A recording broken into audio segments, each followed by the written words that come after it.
Assalamu alaikum wa rahmatullahi wa barakatuh. We'll allow the revert sister to ask the question. Yes, sister, most welcome. अस्सलाम वालेकुम।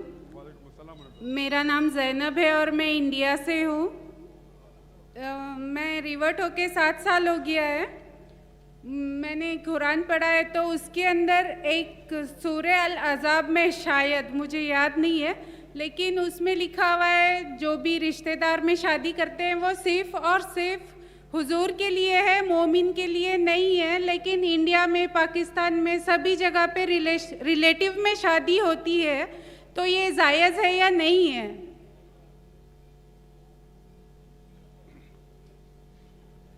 The sister asked the question, she's quoting a verse of the Quran of Surah Azab chapter 33, that for the Prophet he can marry among the relatives and for the others they cannot. This is totally wrong. What the verse of the Quran says in Surah Nisa chapter 4 verse number 23-24, that you should not marry that woman which is the wife of your father. Means you cannot marry a mother. You cannot marry that woman which is the sister of your father. So there are certain close relatives who you cannot marry. Otherwise, per se, first cousin marriage is allowed.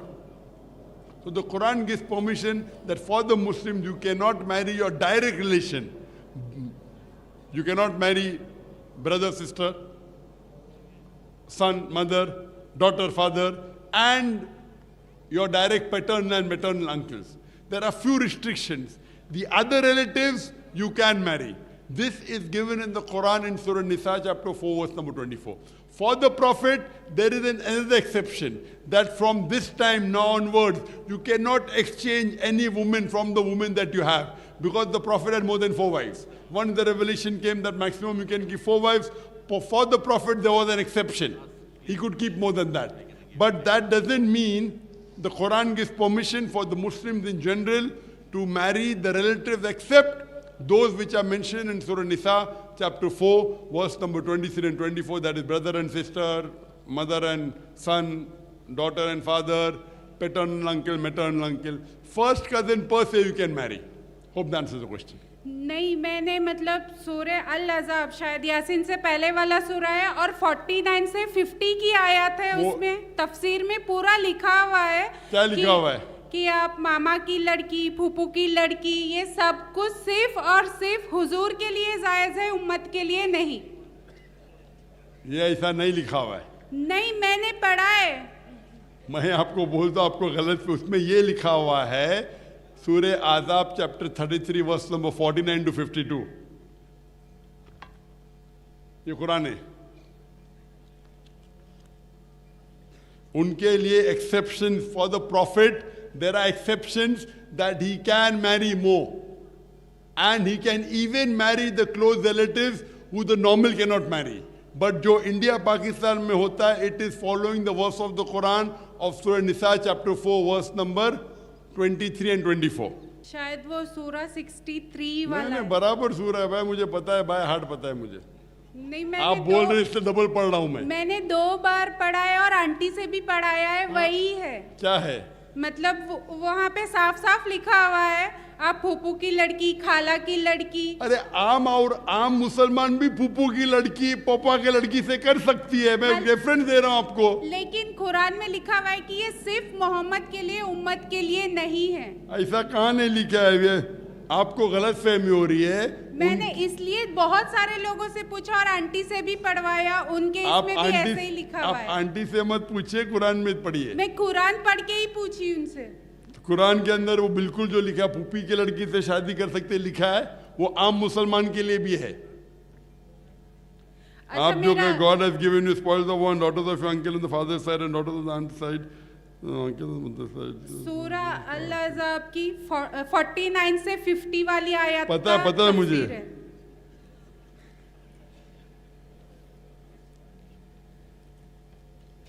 देखो आप क्या कर रहे बताता, एक particular verse जो है ना, middle of that verse, it says that, and a believing woman, if she gives herself to the Prophet and the Prophet desires to ask her in marriage, a privilege for you only. मतलब मोहम्मद सल्लल्लाहु अलैहि वसल्लम कौन सी भी औरत से कर सकते हैं, वो पहला verse is common for everyone, ये सिर्फ प्रॉफिट के लिए है, बाकी नहीं। समझे आप ना?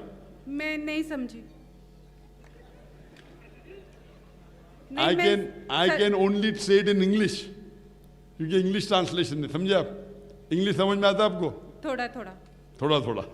तो इसके अंदर ये लिखा हुआ है कि and the daughters of your uncle on the mother side who migrated with you and a believing woman if she gives herself to the prophet and the prophet desires to ask her in marriage, a privilege for you only, not for the rest of the believers. मतलब एक औरत अगर कहती है कि करना चाहते हैं, या मोहम्मद सल्लल्लाहु अलैहि वसल्लम बोलते हैं मैं औरत से करना चाहता हूं, तो औरत को करना चाहिए। हाँ मैं अगर कोई लड़की से पूछा तो उसको मुझे शादी करना जरूरी नहीं है, समझ रहे आप? हाँ। प्रॉफिट एक अलग दर्जे पे है। अच्छा, तो मतलब वो जिसको चाहते हैं वो ऐसे कर सकते बिल्कुल हैं, सही, हाँ। उम्मत नहीं कर सकते। उसका मतलब ने जो पहले आयत में भी लिखा हुआ है, जी। क्या वो अपने फूफू की लड़की से कर सकते हैं, वो आम मुसलमान के लिए भी जायज है। सिर्फ ये लास्ट पार्ट खुसूसन मोहम्मद सल्लल्लाहु अलैहि वसल्लम के, समझे आप? जी। वो पहले पार्ट को आप मर्ज कर रहे दूसरे पार्ट से, अच्छा। आप समझ रहे हैं नहीं? हाँ, मतलब एक ही आयत में तो मैं समझ नहीं हाँ, पाई। एक इसीलिए। आयत के बहुत से हिस्से हैं। पहला हिस्सा में लिखा हुआ है क्या आप अपने अंकल के बेटी से कर सकते, जी। आंटी की बेटी से कर सकते, ये लिखा हुआ है सूरह निसा में भी। वो जवाब मेरा सही है, जवाब बदला नहीं, जी लेकिन आपकी सहूलत के लिए वापिस से मैंने आपको खुश करने के लिए खोल के पढ़ रहा हूँ, जी।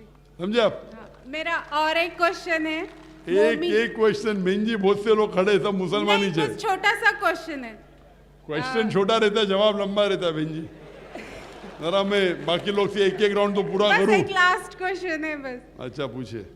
मतलब हिंदू लोग जब मर जाते हैं उनको जलाते हैं, और मोमिन को तो कब्र में अजाब होता है, तो जब मोमिन को गाड़ देते हैं तो उनकी आत्मा उनके अंदर जाती है, उनका अजाब स्टार्ट हो जाता है। तो हिंदू की तो बॉडी नहीं होती, तो उनको अजाब कैसे होता है? भाई साहब, कब्र के आजाब के लिए होने के लिए कब्र में जाना जरूरी नहीं है। अगर कोई डूब के मर जाता है तो क्या उसको आजाब नहीं होगा? नहीं, उसकी बॉडी को दफनाएंगे या जलाएंगे? तो हिंदू को छोड़ो, अगर एक मुसलमान एक घर में आग में जल जाता है जी। तो उसका आजाब नहीं होगा? नहीं, वही कैसे होगा पूछ रही हूँ। कैसे होगा वो मरने के बाद मालूम पड़ेगा। अभी अल्लाह ताला को जैसा देने के आजाब देंगे, आप सब आजाब है। अभी कैसे होगा वो अल्लाह जाने, मैं थोड़ी अल्लाह हूं। और क्यों इतनी फिक्र करने का है? हम जब सही रास्ते पे रहेंगे तो आजाब ही नहीं होगा ना। आपको ज्यादा फिक्र है कैसा आजाब होगा? आपको ये फिक्र होना चाहिए मैं गुनाह नहीं करूं। गुनाह नहीं करेंगे तो आजाब ही नहीं होगा ना इंशाल्लाह। लेकिन सभी से होता तो है। इसीलिए तो अल्लाह से इस्तिगफार करो, अल्लाह से इस्तिगफार करो क्या अल्लाह ताला हमारे गुनाह को माफ करे। इंशाल्लाह अल्लाह माफ करेगा, इंशाल्लाह। जज़ाकल्लाह, शुक्रिया।